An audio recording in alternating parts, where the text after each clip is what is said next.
नमस्कार, news nation digital के हमारे इस खास एपिसोड खबरें दुनिया की में आपका स्वागत है। मैं हूं सुमित कुमार दुबे।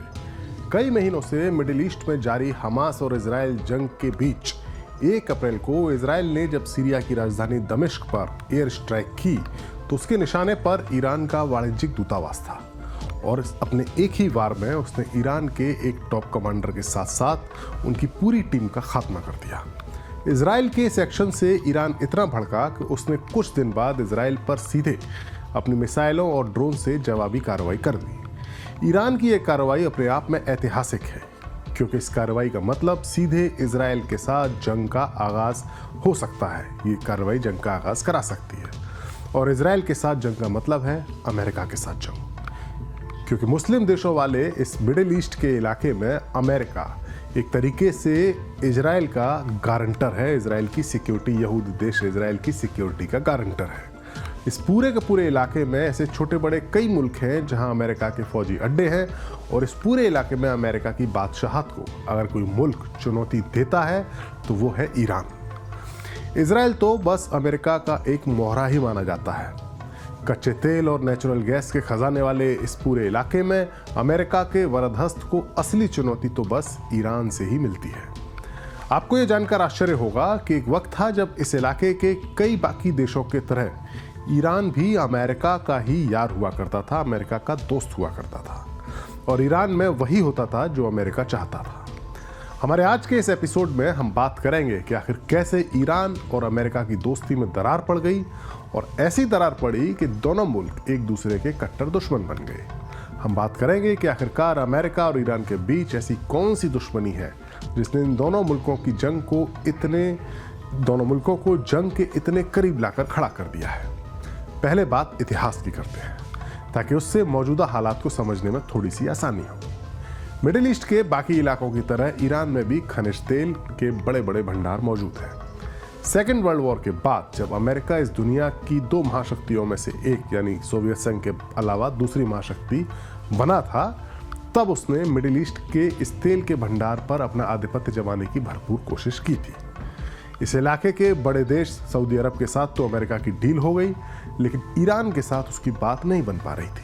साल 1953 में अमेरिका की खुफिया एजेंसी CIA ने ब्रिटेन के साथ मिलकर ईरान में जनता के वोट से चुने गए PM मोहम्मद मुसद्दिक का तख्ता पलट करा दिया और शाह रजा पहलवी को ईरान के तख्त पर बिठा दिया। CIA ने पूरी दुनिया में कई जगह इस तरह के तख्ता पलट करवाए हैं और ईरान में ये उसका पहला प्रैक्टिकल था, पहला प्रयोग था जो कामयाब हुआ था। दरअसल मोहम्मद मुसद्दिक ईरान में के जो तेल के भंडार थे उनका नेशनलाइजेशन करना चाहते थे, यानी राष्ट्रीयकरण करना चाहते थे, जिससे अमेरिकी कंपनियों पर लगाम लगती। लेकिन उन्हें हटाकर ईरान के तख्त पर बिठाए गए शाह रजा पहलवी ने अमेरिका को खुली छूट दे दी। साल 1979 तक अमेरिका और ईरान में अमेरिकी कंपनियों के साथ साथ अमेरिकी कल्चर की भी जमकर एंट्री हो गई थी। ये वो दौर था जब ईरान में महिलाएं बिकिनी पहनकर आज़ादी के साथ घूमा करती थी। लेकिन इसी बीच ईरान की आवाम का जो रूढ़िवादी तबका था उसमें अमेरिका के खिलाफ गुस्सा बढ़ता जा रहा था। साल 1979 में ईरान में इस्लामिक क्रांति हुई।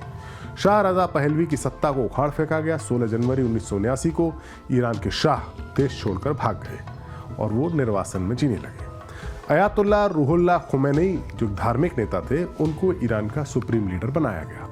1 अप्रैल 1979 को ईरान को एक इस्लामिक देश घोषित कर दिया गया। बस यहीं से ईरान और अमेरिका के बीच की दुश्मनी के बीच पड़ने शुरू हो गए। ये दुश्मनी तब और आगे बढ़ी जब इस्लामिक क्रांति के बाद कुछ छात्रों ने तेहरान में जो अमेरिकी दूतावास मौजूद था वहाँ 52 अमेरिकी नागरिकों को बंधक बना लिया और 444 दिनों तक वो लोग होस्टेज बने रहे। अमेरिका ने बहुत ज़्यादा कोशिशें की लेकिन उन्हें नहीं छुड़ा सका। अमेरिकी प्रेसिडेंट जिमी कार्टर अपने लोगों को छुड़ाने में नाकाम रहे और उनको तभी रिहा किया गया जब उनकी जगह रोनाल्ड रीगन अमेरिका के राष्ट्रपति बने। ईरान का पड़ोसी मुल्क है इराक। इराक के तानाशाह सद्दाम हुसैन ने अमेरिका से शह लेकर ईरान पर हमला किया और 1980 से 1988 के बीच पहला खाड़ी युद्ध हुआ। इस जंग में अमेरिका सद्दाम हुसैन के साथ था और ईरान को जान माल का काफ़ी नुकसान उठाना पड़ा। बाद में जब सद्दाम हुसैन ने कुवैत पर भी हमला कर दिया तो अमेरिका का फोकस ईरान से हटकर इराक की तरफ चला गया और 2 बार अमेरिका ने इराक पर हमला करके सद्दाम हुसैन के शासन का अंत कर दिया।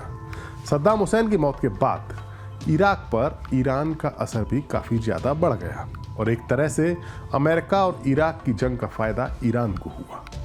इसी बीच ईरान की समझ में आ गया कि अमेरिका के साथ उसकी दुश्मनी उसकी सुरक्षा के लिए खतरा है।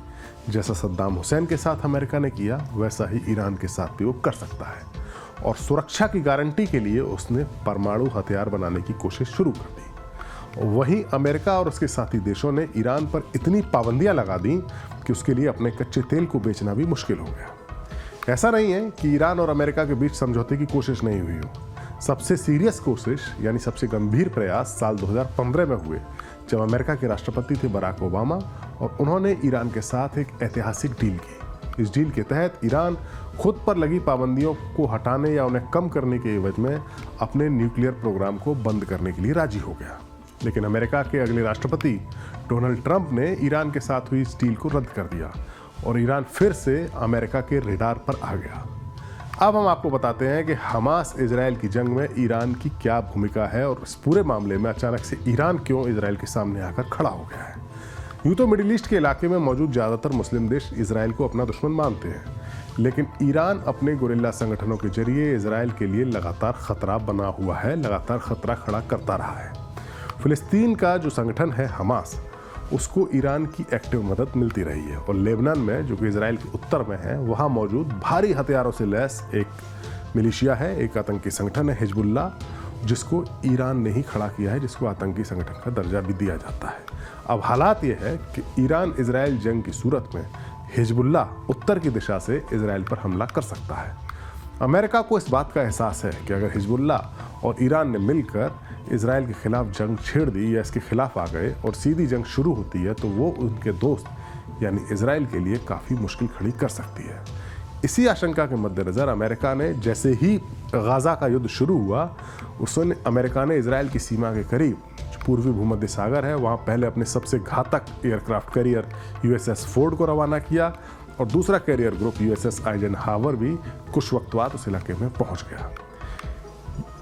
अगर दोनों देशों में जंग होती है, यानी इजराइल और ईरान के बीच में जंग होती है, तो निश्चित तौर पर इसका असर पूरी दुनिया पर पड़ेगा, जो पहले से ही रूस और यूक्रेन युद्ध के चलते परेशान है और इजराइल और ईरान के युद्ध में अमेरिका की एंट्री होगी ही होगी। यानी अमेरिका ईरान की अपनी पुरानी दुश्मनी पूरी दुनिया पर भारी पड़ सकती है, जो दुश्मनी ईरान और अमेरिका की है।